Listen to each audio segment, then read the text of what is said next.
Hola, soy Hanna Fernández, divulgadora especializada en bienestar y descanso y autora del libro Aprende a descansar. Quiero darte la bienvenida a un nuevo episodio de mi programa de podcast A Guide to Live Well, una guía práctica de bienestar en la que descubrirás de la mano de los mayores expertos cómo cuidar tu salud y tu entorno para vivir más y vivir mejor. Hoy, 17 de marzo de 2023, celebramos el Día Mundial del Sueño. Sin embargo, a pesar de que el estudio de este milagro evolutivo vive su momento de oro y es objeto de investigación por parte de disciplinas como la fisiología, la neurología, la biología o la neurociencia, entre otras, todavía sigue siendo una asignatura pendiente en nuestra sociedad moderna e hiperconectada. El sueño es esencial para la salud. Así reza el lema elegido este año por la Sociedad Mundial del Sueño para celebrar este día. Sencillo, claro y toda una declaración de intenciones. Sin sueño de calidad, no hay salud de calidad. Aún queda mucho por divulgar para que este mensaje se extienda, porque si algo tiene el sueño es que nos hace a todos iguales. Da igual el sexo, la edad, dónde vivas o a qué te dediques. Necesitas dormir. Un objetivo fundamental de mi trabajo y de este programa es concienciar y educar sobre cómo funciona el sueño y por qué es tan esencial. Por aquí han pasado eminencias como el profesor Juan Antonio Madrid o el doctor Darío Acuña. Y hoy tengo el honor de contar en el podcast con María Ángeles Bonmatí, bióloga y doctora en fisiología.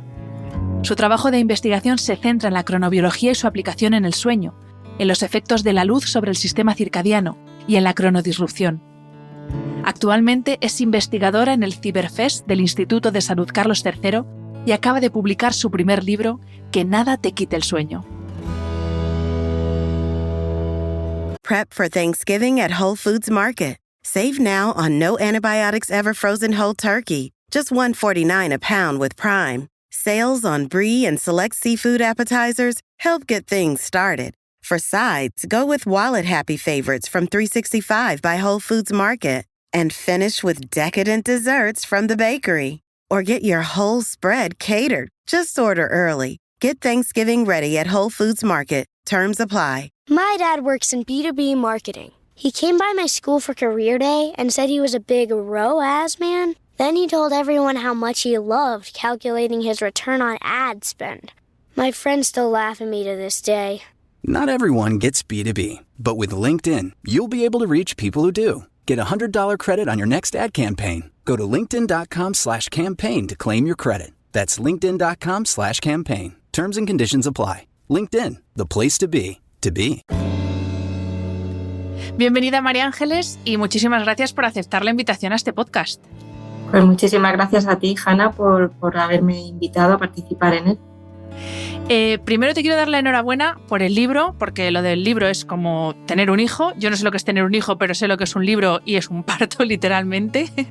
Y además, enhorabuena por combinar de una forma tan bonita el mundo de las artes y el mundo de las ciencias. Yo vengo de mis estudios, yo soy humanista, he estudiado humanidades, y esa primera parte que tienes en el libro en la que hablas de la relación la relación del sueño y el insomnio, por un lado, en la creación de la obra artística, y luego también cómo a lo largo de la historia, en la literatura, en el arte, se ha reflejado la importancia del sueño, es una preciosidad. Así que, primero de todo, enhorabuena por el libro.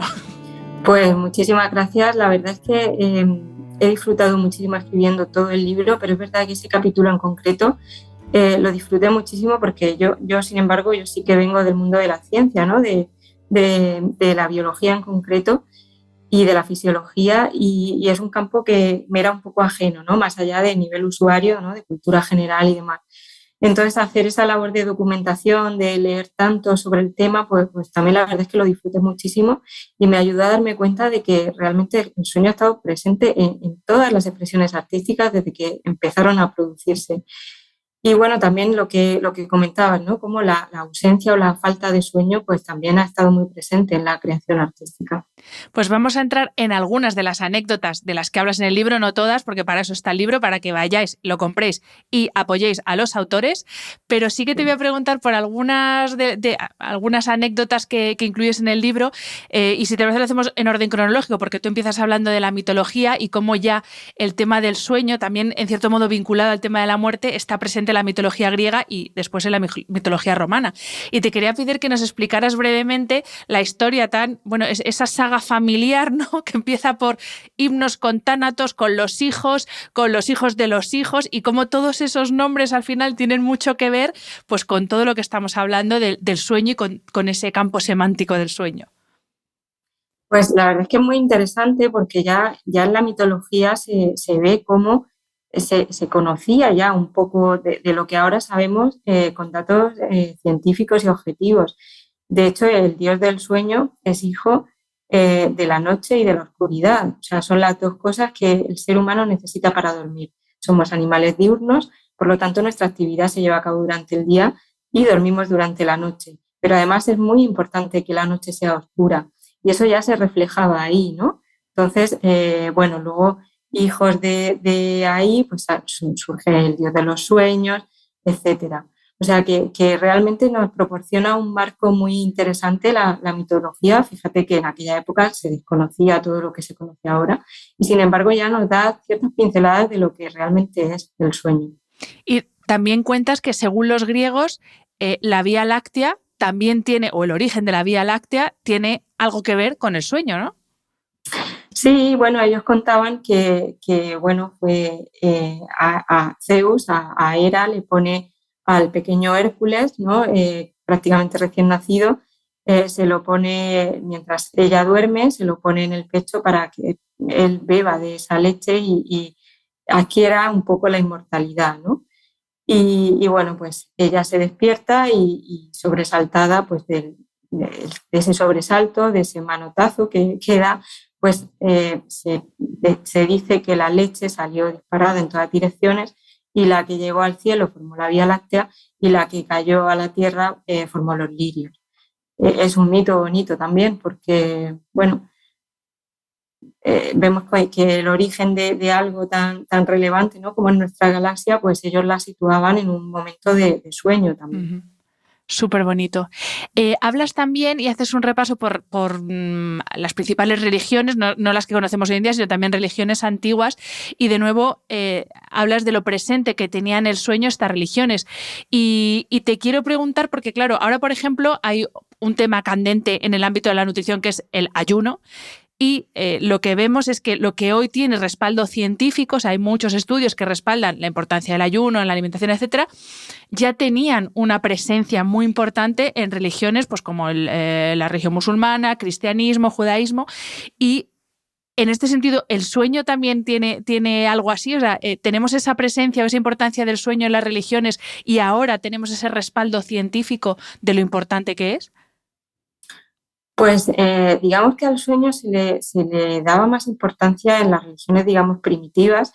Pues todo esto de los egipcios y tal, ellos pensaban que cuando se iban a dormir venían los dioses a visitarlos, de hecho le daban esa explicación a los sueños, ¿no?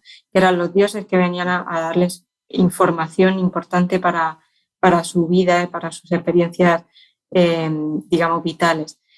Sí que es verdad que en el cristianismo vemos ya cómo va reduciéndose la presencia del sueño y eso también nos lleva a esa concepción errónea de que el sueño es improductivo, es una pérdida de tiempo, que cuando dormimos no estamos haciendo algo de provecho, pero sí que es verdad que en el origen de todos estos mitos y todas estas cosas sí que se le da esa importancia al sueño. Bueno, de hecho en el cristianismo tenemos esta expresión de ora et labora y se les ha olvidado lo de y duerme también, porque para que el trabajo en este caso tenga sus réditos, fundamental el dormir. Sí, exacto. Y de hecho en las manifestaciones artísticas en torno a esto siempre en el libro lo cuento, ¿no? Que es muy frecuente ver al niño Jesús recién nacido despierto, cuando lo normal en un bebé de esa edad es que la mayor parte del tiempo la pase dormido. Entonces, siempre esa representación del niño despierto cuando no es frecuente ver a un bebé despierto.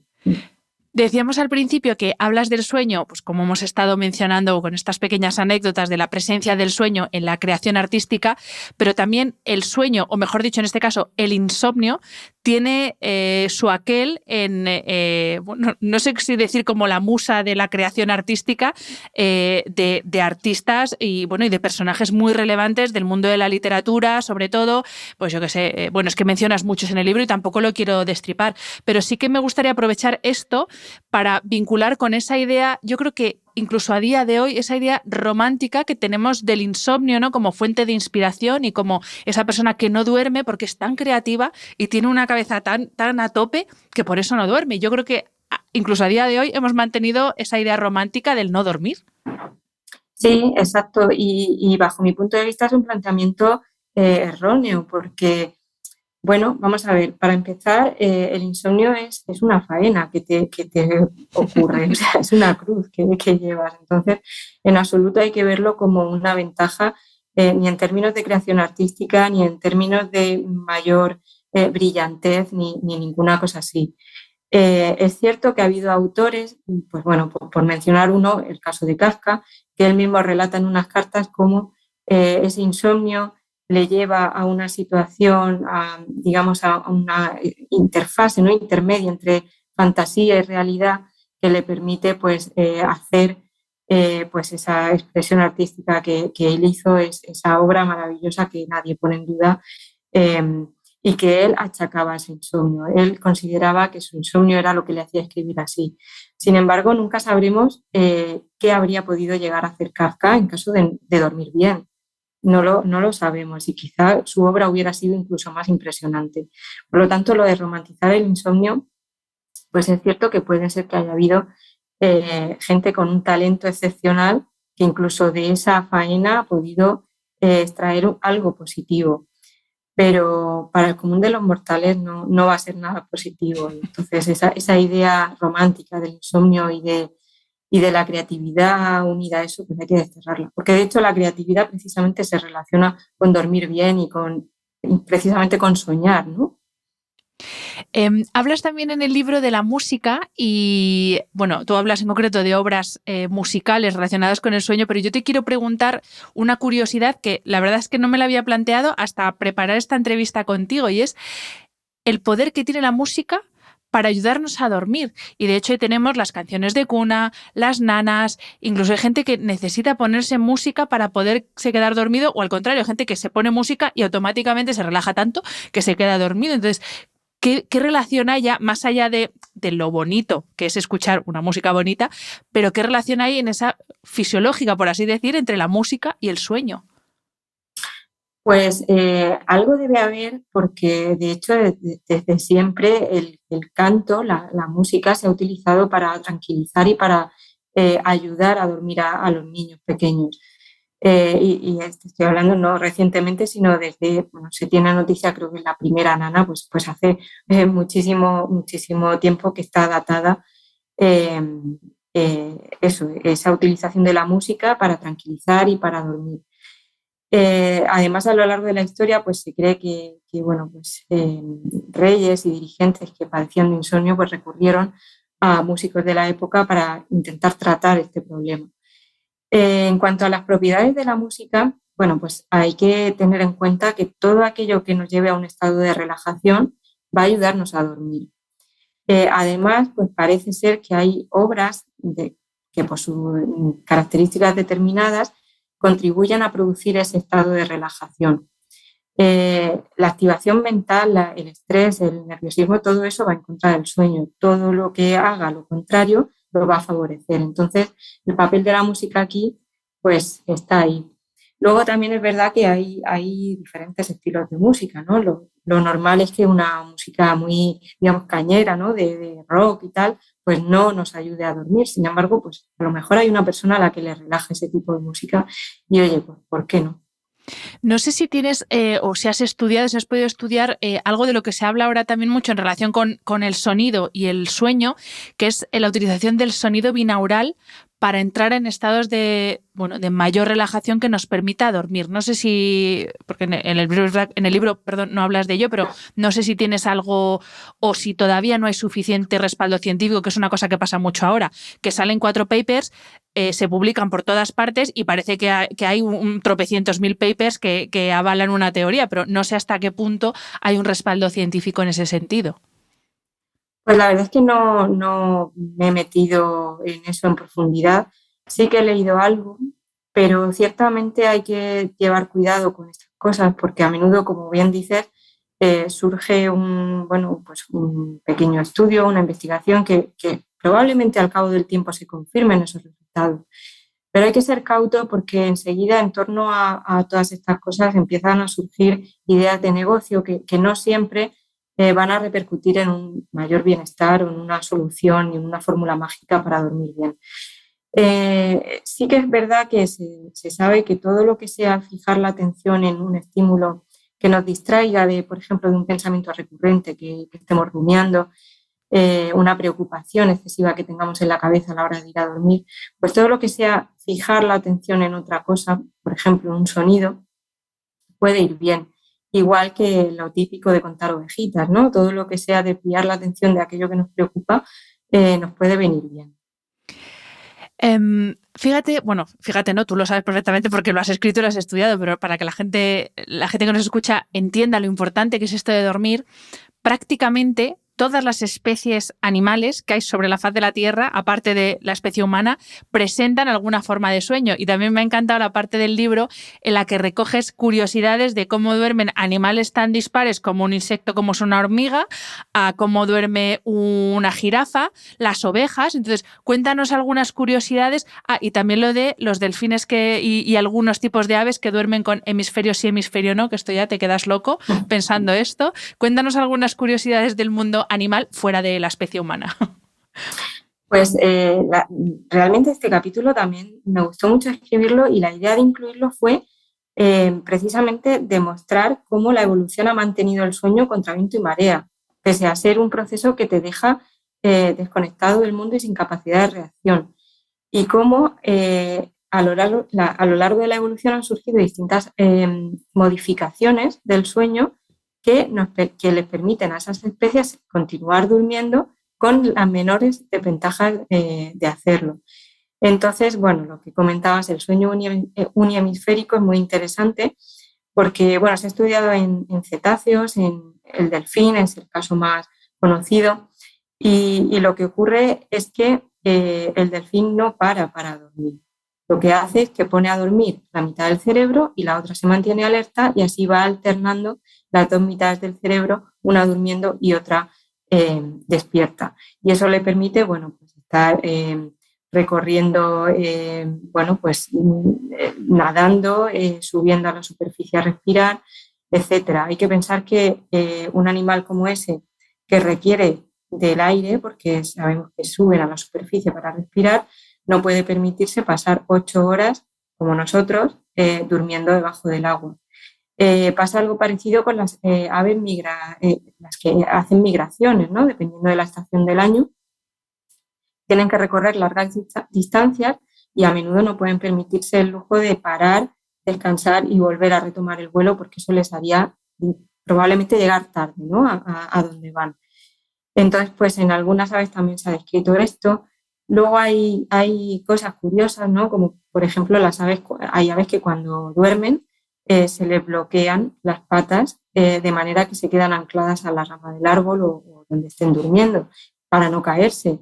Evidentemente, si perdieran el tono muscular, como nos pasa a nosotros, que cuando dormimos perdemos totalmente el tono muscular, pues caerían al suelo y podrían ser comidos por un depredador, etc. Y justamente... No, perdona, que te iba a preguntar porque acabo de acordarme que dices en el libro que los que más se parecen a nosotros, que son los primates, son los que presentan un sueño casi más diferente al de los seres humanos que otras especies animales que no son tan parecidas a nosotros. Es curioso porque ahí entra en juego el sueño REM. Parece que lo que nos hace humanos en términos de sueño es la cantidad de sueño REM que tenemos. Otros primates no tienen en torno torno a un 10% de sueño REM. Nosotros tenemos un 25% de sueño REM. En el sueño REM lo que ocurre es que se pierde completamente el tono muscular. Entonces se cree, esto evidentemente es difícil demostrarlo, pero una hipótesis de cómo la evolución dio lugar a la manera de dormir que tenemos nosotros es que en un momento dado apareció el sueño REM con una alta proporción y eso ya imposibilitaba el hecho de seguir durmiendo en ramas, ¿no? Como ocurre con otros primates. Entonces, a partir de determinado momento pudimos dormir en el suelo, perdiendo completamente el tono muscular, y eso también se relaciona con la aparición del fuego. No la aparición, sino la capacidad de esos primeros humanos, homínidos, que fueron capaces de hacer fuego. Y bueno, de alguna forma proteger su entorno de depredadores y de peligros varios. Esto es una de las hipótesis que existen al respecto, pero sí que es cierto que de lo que no hay duda es de que el ser humano tiene una cantidad de sueño REM mayor que otros congéneres, ¿no? Familiares más o menos cercanos. Has hablado de esa evolución que ha experimentado también el sueño en la especie humana y te quería plantear una duda que yo llevo tiempo dando vueltas, que es, primero, si evolutivamente nosotros primero teníamos un sueño bifásico y ahora hemos pasado a este sueño monofásico con microdespertares, pero vaya, del tirón, por así decir, hablando coloquialmente. Y si esto es así, si venimos de un sueño bifásico, ¿por qué es tan tremendamente dañino el trabajo a turnos que a muchas personas les obliga por necesidad a dormir como en dos periodos, un periodo más breve por la noche y luego una siesta más larga? Entonces, háblanos un poco de eso, primero del sueño bifásico, si es que era así en origen nuestro sueño, y si era así, ¿por qué nos cuesta tanto ahora adaptarnos a esos trabajos a turnos? Pues lo que parece es que lo del sueño bifásico no tiene una base fisiológica, digamos, que nos predisponga a él. Sí que se sabe que hasta determinado momento, históricamente, parece que las personas dormían así. Se iban a dormir cuando llegaba la noche, hacían un parón en el sueño a mitad de la noche, de hecho llegaban a hacer actividades complejas, incluso irse a hablar con el vecino y demás, y luego hacían lo que llamaban el segundo sueño, hasta que llegaba el día. Es difícil precisarlo, pero la hipótesis que hay es que esto era una cuestión cultural motivada por el hecho de que las noches eran muy largas cuando no había luz eléctrica. Uh-huh. Ahora mismo nuestras noches son mucho más cortas, incluso en invierno, ¿no? Las noches subjetivas. Ya no nos vamos a dormir cuando anochece. Si nos fuéramos a dormir cuando anochece, en invierno a las 5 o 6 de la tarde estaríamos ya en la cama. El hecho de haber concentrado de alguna forma las horas dedicadas al sueño, pues ha hecho que ya no haya lugar para ese sueño bifásico. Sin embargo, ya digo que no parece haber un fundamento fisiológico que nos predisponga a ese tipo de sueño, sino que más bien parece algo cultural adaptado a esa situación de noches largas. Para lo que sí que parece que hay una especie de adaptación fisiológica es para la siesta, que también se podría considerar que forma un sueño bifásico, ¿no? Tendríamos un periodo largo de sueño en la noche y luego un periodo más cortito a mitad del día. Y para eso sí que parece que estamos predispuestos porque nuestra temperatura corporal baja, la temperatura corporal central cuando dormimos o tenemos somnolencia se reduce, y eso ocurre cuando llega la noche y también ocurre en esa hora alrededor de después de comer. Pues aprovechando que mencionas el tema de la siesta y esa modorrilla que nos suele entrar alrededor de la hora de comer, te quería pedir que nos explicaras, por favor, ese baile, porque a mí me gusta, es que lo veo como un baile que hay entre dos hormonas que son esenciales para la vida y en concreto para el tema del sueño, que son el cortisol y la melatonina. Y esa forma que tienen de aparecer y desaparecer de forma rítmica para que nos entre el sueño, no solo alrededor de las 9, 10 de la noche, sino también, pues eso, a esa hora de la modorrilla y justo encima después de comer. O sea, ¿por qué pasa? Esto no es casualidad. Entonces, ¿cómo funcionan estos, tanto el ritmo del cortisol como el de la melatonina y cómo interactúan entre sí?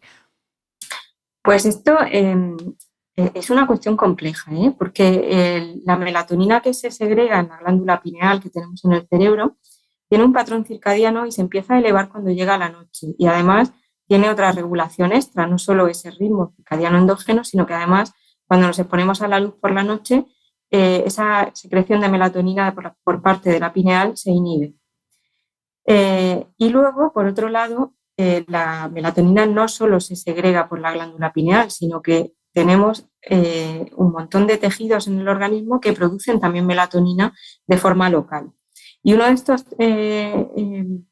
sistemas o tejidos es el gastrointestinal. En el sistema gastrointestinal se produce mucha melatonina de forma local. De hecho, incluso en cantidades hasta 400 veces mayor que la que se produce en la glándula pineal. Y se cree que esta modorrilla podría estar relacionada con esa melatonina que se produce a nivel local, pero no está muy claro. Lo que sí que es cierto es que la melatonina empieza a aumentar en la que se segrega la glándula pineal, que es la que, digamos, que informa de la hora del día, le marca a todo el organismo si es de noche y si hay oscuridad, y a la que se le llama la hormona de la oscuridad, bueno, se llama también la oscuridad química o la molécula de la oscuridad. Ese patrón circadiano empieza a segregarse a partir de que llega la noche. Y luego el cortisol, claro, el cortisol sería la contrapartida, ¿no? La melatonina es la que da el pistoletazo de salida para empezar a dormir y el cortisol sería el que empieza a poner en marcha el cuerpo. Por eso es importante también ya no solo dormir en oscuridad, sino también que pueda entrar la luz del amanecer en nuestra habitación, cosa que en muchas ocasiones no puede ocurrir porque tenemos una persiana precisamente para protegernos de la luz artificial que entra por la noche. Pero sí, me ha gustado mucho lo que dices de ese baile, ¿no? De hormonas, y efectivamente es así. Y cuando se rompe esa armonía es cuando puede empezar a haber problemas. This episode is brought to you by Amazon. The holidays are here, and you know what that means. It's time to get your friends and family the gifts they deserve. Take the stress out of shopping with Amazon's great deals and low prices on a huge range of items from toys to tech and much more. Whoever you're gifting for, Amazon has great prices on everything you need this holiday season. Shop Black Friday week starting November 21st. This episode is brought to you by Shopify. Do you have a point of sale system you can trust, or is it a real POS? You need Shopify for retail. From accepting payments to managing inventory, Shopify POS has everything you need to sell in person. Go to shopify.com/system, all lowercase, to take your retail business to the next level today. That's shopify.com/system. Claro, porque al final hay mucha gente que dice, yo no duermo, pero el caso es que, pues eso, yo me acuesto, estoy súper cansado, no duermo, pero claro, hay que ver con cómo llega tu cerebro a la cama, y ahí entra todo el tema de tecnología, acostarse con el ordenador haciendo las últimas cosas de trabajo.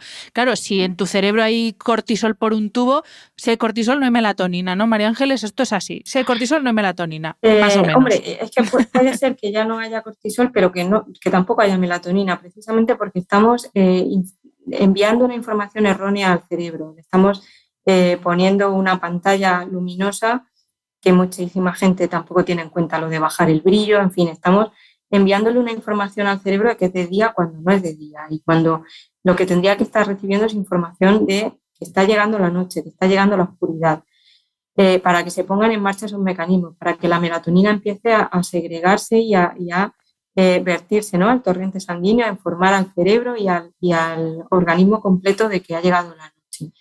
Y luego, por otro lado, la activación mental que producen estar conectado todo el día, ya no solo por la luz, sino porque a menudo nos vamos a la cama y miramos el correo del trabajo. Y eso pues activa una serie de mecanismos, pues puede suponer incluso una situación de estrés y de ansiedad que son completamente enemigas del sueño y de lo que queremos conseguir cuando nos vamos a la cama, que es un estado de relajación. A propósito que hablamos ahora de pantallas, te quiero preguntar también de nuevo, a ver qué evidencia científica hay, porque ahora lo habrás visto, se está hablando mucho de ya no solo de los filtros de los dispositivos, sino, por ejemplo, de las gafas que bloquean la luz azul. Pero claro, yo en mi cabeza digo, vamos a ver, ¿no será más interesante dejar la pantalla que no poner un filtro entre la pantalla y los ojos? Por eso que decías, porque al final la activación cognitiva, yo creo que es, vamos, no tengo prueba científica para decir esto, pero yo creo que la activación cognitiva es lo que, pues esas veces que te acuestas en la cama, que tienes la cabeza a 2000 por hora, por mucha oscuridad que haya, es que no te duermes. Entonces, no sé si estos filtros, gafas, pantallas, aplicaciones, incluso todas estas cosas, si al final no es como poner un parche delante del problema. Sí, totalmente de acuerdo en eso.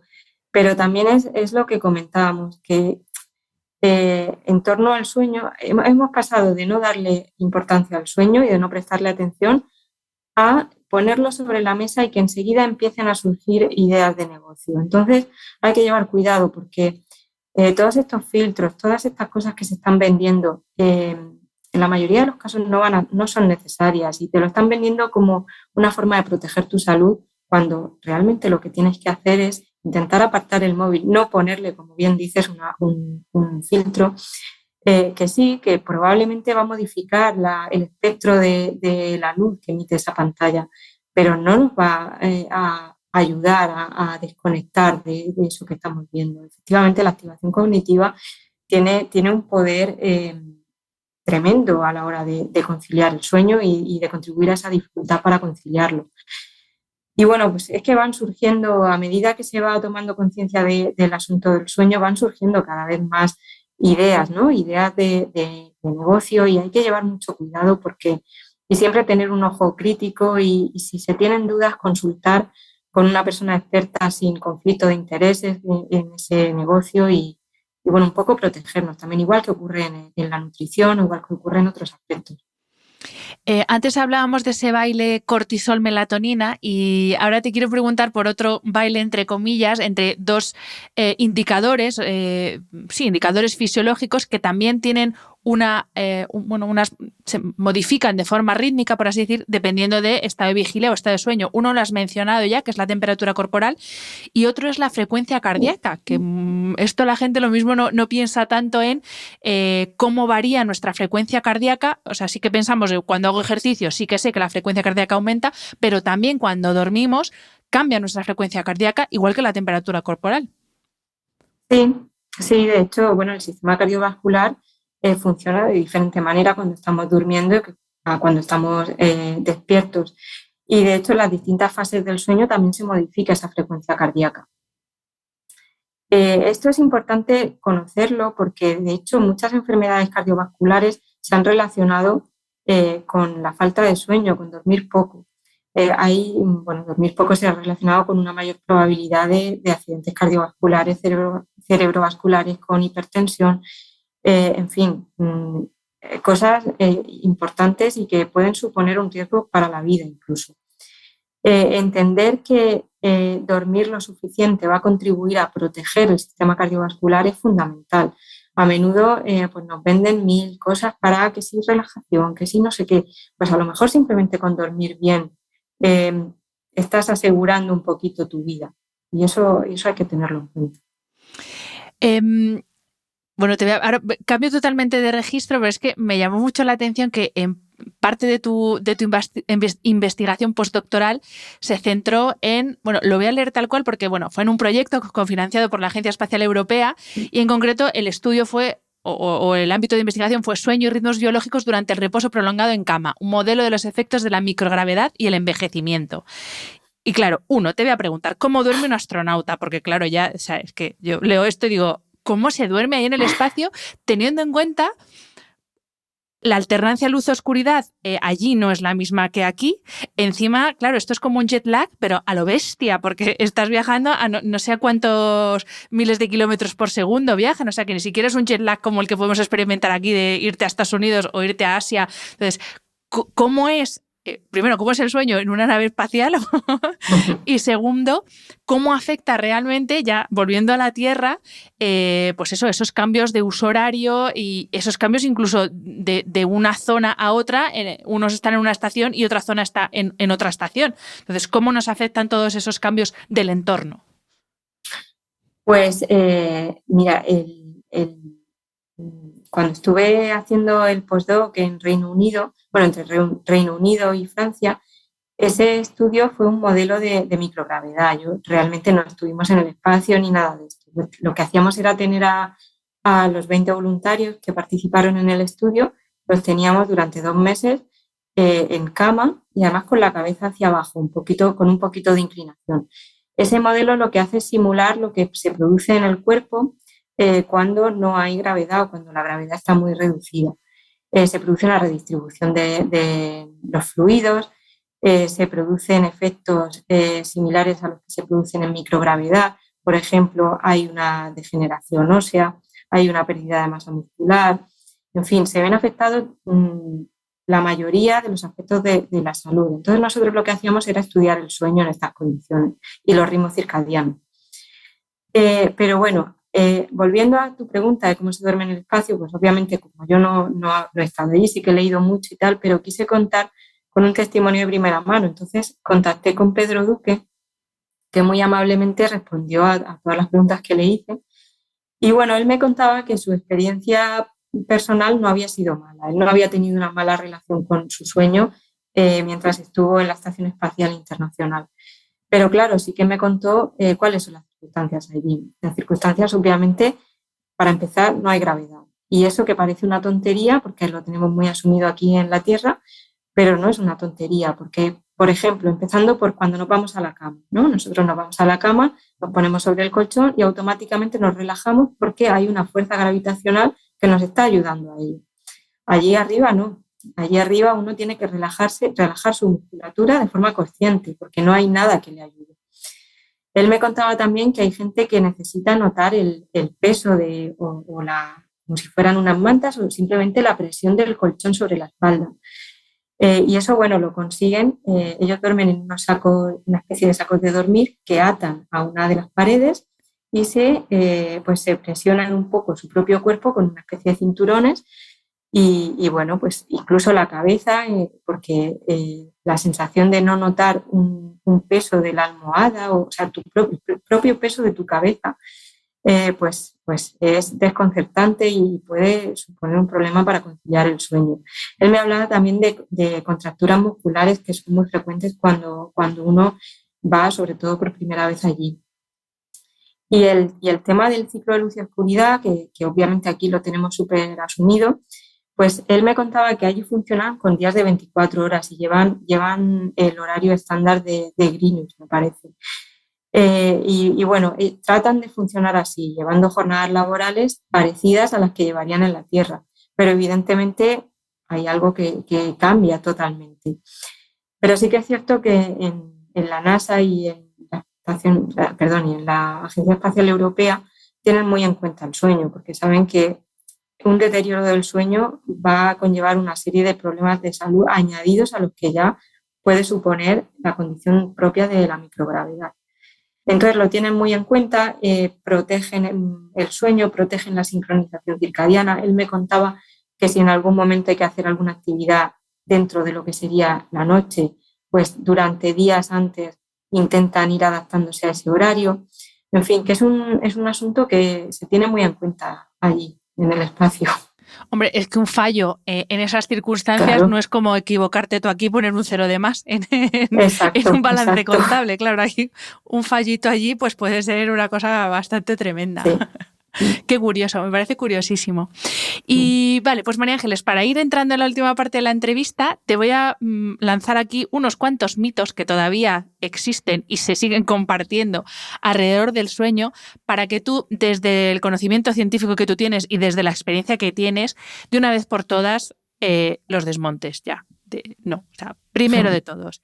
¿El cuerpo se acostumbra a dormir menos? Es decir, si yo voy encarrilando una noche tras de otra de 4 horas y media, 5, 6, como mucho, ¿me acabo acostumbrando y ya voy bien? No. Absolutamente, sin ninguna duda, no se acostumbra el cuerpo a dormir menos de lo que necesita. Sí que es verdad que hay personas que de forma natural, por su fisiología, tienen menos requerimientos de sueño que otras. El promedio, digamos, la recomendación estándar es que un adulto debe dormir entre 7 y 8 horas, pero hay personas que necesitan dormir más y eso no los convierte en vagos, ni en perezosos, ni en nada, ni hay que aplicarle ningún adjetivo negativo. Simplemente tienen esos requerimientos. Y hay personas que, por lo que sea, tienen unos requerimientos menores y esas personas van a funcionar bien durmiendo 5 horas al día. Pero lo que no puede ser es tomarlos como ejemplo a seguir. Es decir, probablemente va a haber gente de esta gurús de estos que puedan funcionar bien durmiendo 5 horas al día, pero es muy irresponsable recomendar dormir esas horas al día. No se puede funcionar, vamos, el común de los mortales no va a poder funcionar bien durmiendo tan pocas horas y el cuerpo no se acostumbra, al revés, va a ir deteriorándose cada vez más. Vale, segundo mito. No importa cuándo durmamos, mientras que durmamos las horas que necesitamos. Es decir, no importa si a mí me gusta trasnochar, que yo me acuesto a las 2, 3 de la mañana, mientras que duerma a las 7, 8 horas de rigor y me despierte a las 12 del mediodía. Bueno, efectivamente, a ver, el ser humano, como decíamos también, es un animal diurno, está preparado para dormir durante la noche. Eso no quiere decir que no haya distintos patrones que nos permiten clasificar a los seres humanos en distintos cronotipos. Hay personas que su fisiología las predispone a madrugar mucho y a irse a dormir muy temprano, que esas las llamamos tipo alondra o cronotipo matutino. Y luego están las personas vespertinas o tipo búho, que son las que nos cuesta muchísimo madrugar, me incluyo. Y bueno, si nos dejaran a nuestro aire sin ninguna obligación, ningún horario fijo, pues podríamos estar yéndonos a dormir fácilmente a las 1, 2 de la madrugada y levantándonos a las 10, 11 de la mañana. Si viviéramos en un mundo ideal en el que cada uno puede llevar el horario que precisa, habría gente que podría llevar ese horario perfectamente bien. El problema es cuando se parte el sueño. Cuando una persona tiene que levantarse a las 8 de la mañana y se ha ido a dormir a las 2 o 3 de la madrugada, va a dormir por la noche 5 o 6 horas como mucho. Luego pensar que luego se echa una siesta de 2 horas y se compensa, ese es el error. El sueño nocturno es el sueño de calidad, es el sueño que nos permite atravesar distintos ciclos con sus distintas proporciones de sueño REM y no REM, que son las que necesitamos. Si partimos el sueño y lo dividimos en trozos a lo largo del día, no vamos a tener los beneficios, o más bien no vamos a, a tener lo que aporta el sueño, o sea, los beneficios que nos aporta el sueño, la capacidad de reparación, la capacidad de fijar recuerdos, la capacidad de incluso del equilibrio emocional. Entonces, bueno, no es solo la cantidad, no solo la suma de las horas, sino también hacerlo pues seguido y durante la noche a poder ser. Perfecto. Tercer mito. ¿El cerebro se apaga durante el sueño? Pues absolutamente falso. El cerebro, lejos de apagarse, tiene una actividad muy intensa durante el sueño. Una de las cosas que ocurre, y es muy importante durante el sueño, es que se pone en marcha un sistema de eliminación de residuos que lo han llamado el sistema linfático, por su parecido con el linfático, tiene algunas similitudes, ¿no? Y bueno, este sistema principalmente funciona mientras dormimos. Eso quiere decir que va a haber residuos que se van acumulando mientras estamos despiertos como consecuencia del metabolismo neuronal y es precisamente mientras dormimos cuando se van a eliminar. Eso es muy importante, por ejemplo, porque una de las cosas que se elimina es la proteína beta-amiloide, que se sabe que es la que está involucrada en la aparición, en el desarrollo de la enfermedad de Alzheimer. Entonces, bueno, pues una de las cosas que sucede es esa, nuestro cerebro se limpia de esos residuos propios de su metabolismo. Otra cosa que sucede es que se fijan recuerdos, se forman sinapsis y se destruyen otras que no son necesarias. Por lo tanto, eso que decimos de lección dormida, lección aprendida, pues tiene una base real. El sueño nos ayuda a recordar mejor aquello que necesitamos recordar. Además, soñamos, o sea, una cosa que todos vivimos, ¿no? Y somos conscientes de ellos y que nos puede llevar a pensar que desde luego el cerebro no se apaga, es que tenemos sueños. Los sueños no hay que enfocarlos desde el punto de vista esotérico, ni pseudocientífico, ni nada. Los sueños son una realidad y además hoy por hoy sabemos que tienen una función. ya no vinculado a todas estas teorías freudianas y demás que hemos pasado ya esa fase, ¿no? Pero sí que se sabe que ayudan, pues, por ejemplo, a superar experiencias traumáticas, a sobrellevar una pérdida de un familiar, bueno, pues a superar un duelo, ¿no? Y también a enfocar los problemas con una mayor creatividad. O sea que el sueño de apagarse mientras dormimos, nada, pierde la cobertura, eso sí. Digamos que nos quedamos desconectados del medio, pero seguimos funcionando. Como dices en el libro, entra en modo avión, pero no por ello deja de funcionar, ¿no? Exacto. Vale, siguiente. Esto no es tanto un mito, sino, bueno, una curiosidad. ¿Dormir más siempre es mejor? Ya no el hecho de dormir en sí, que no sé si dormir en algún momento puede ser contraproducente para el organismo, pero sí el hecho de necesitar dormir 10 horas, 12 horas, no de forma puntual, sino todas las noches. Pues, a ver, el ser humano es muy heterogéneo en cuanto a sus necesidades para dormir. Es verdad que en promedio se recomienda dormir 7-8 horas al día, pero como decíamos antes, hay personas que necesitan dormir menos y personas que necesitan dormir más. Y hay personas que, bueno, a esto se le llaman de dormidores de larga duración.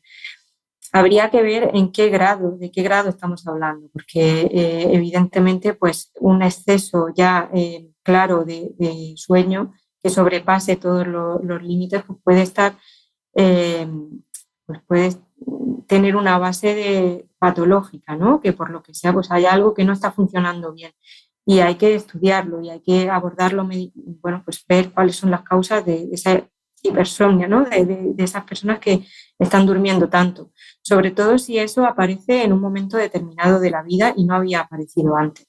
Puede ser que algo haya cambiado en esa fisiología y hay que prestarle atención. Luego también es cierto que, por ejemplo, cuando tenemos una infección, nuestro cuerpo tiende a dormir más, tiende a necesitar más sueño, pero eso no significa que el sueño sea malo, al revés. Lo que pasa es que nuestro cuerpo está favoreciendo un estado en el que nuestro sistema inmunitario va a funcionar de alguna forma mejor o va a estar más activo para luchar contra ese elemento que ha invadido nuestro organismo.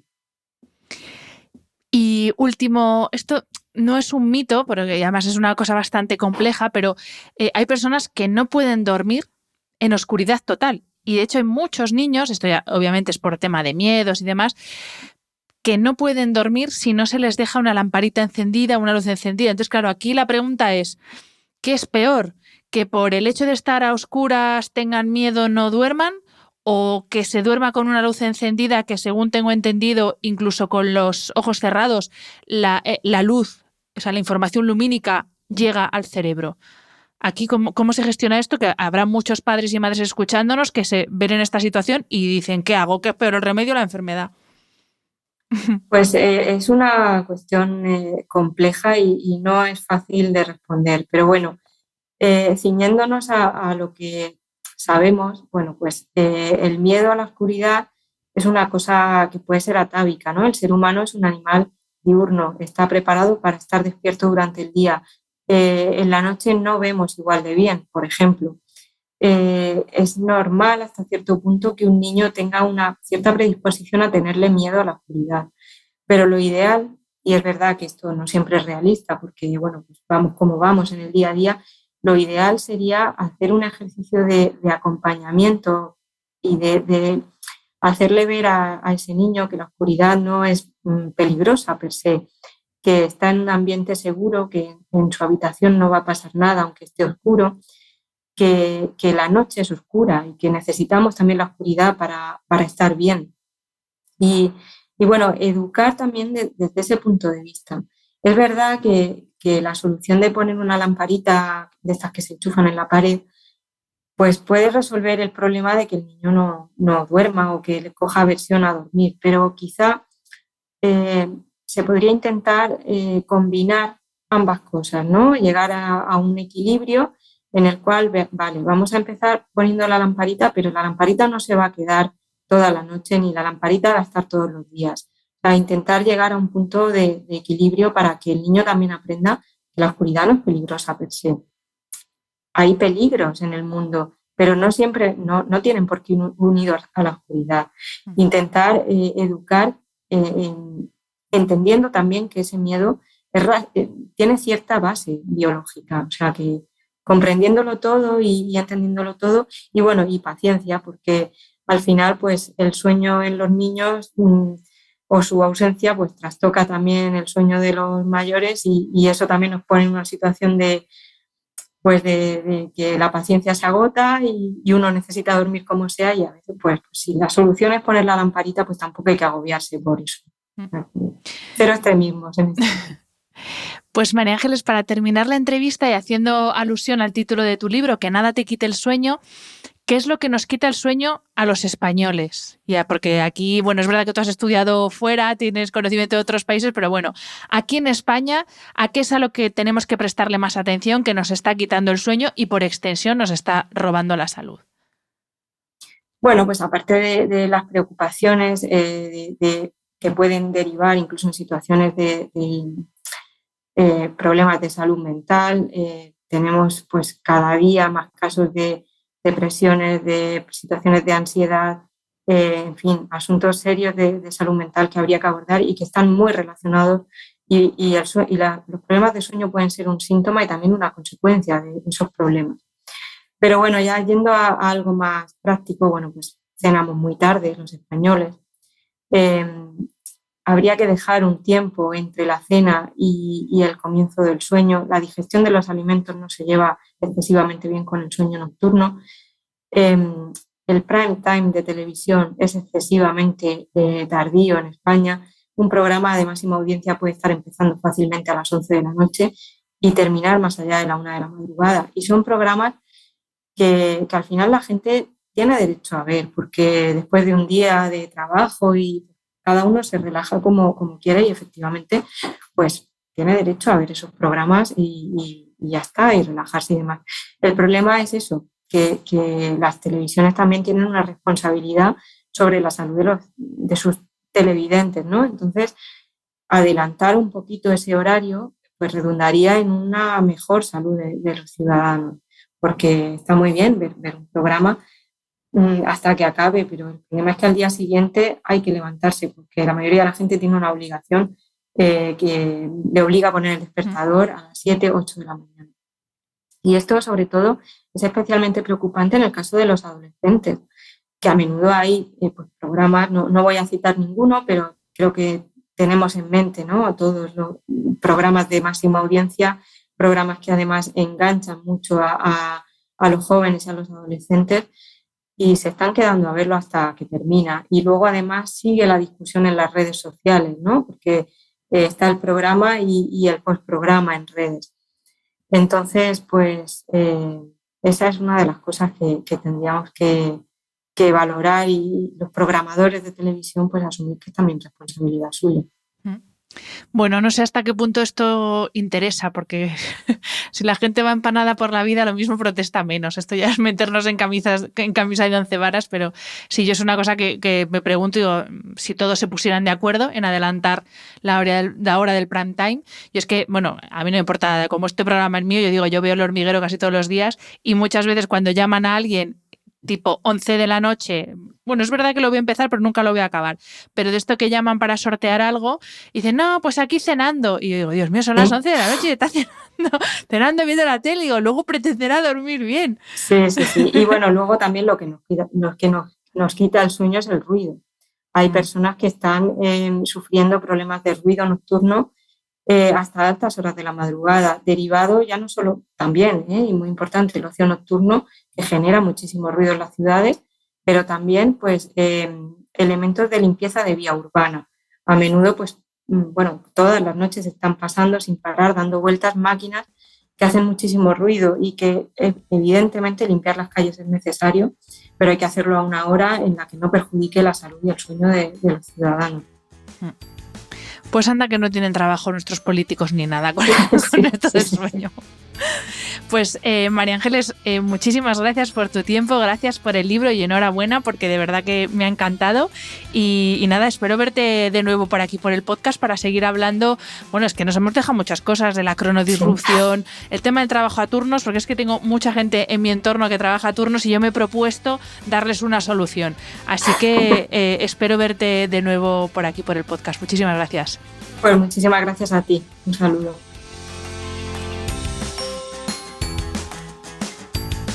Espero que hayas disfrutado del episodio. Este programa de podcast es independiente y en abierto gracias al apoyo económico de marcas que apuestan por mi trabajo y confían en mí para ayudarles a comunicar su mensaje.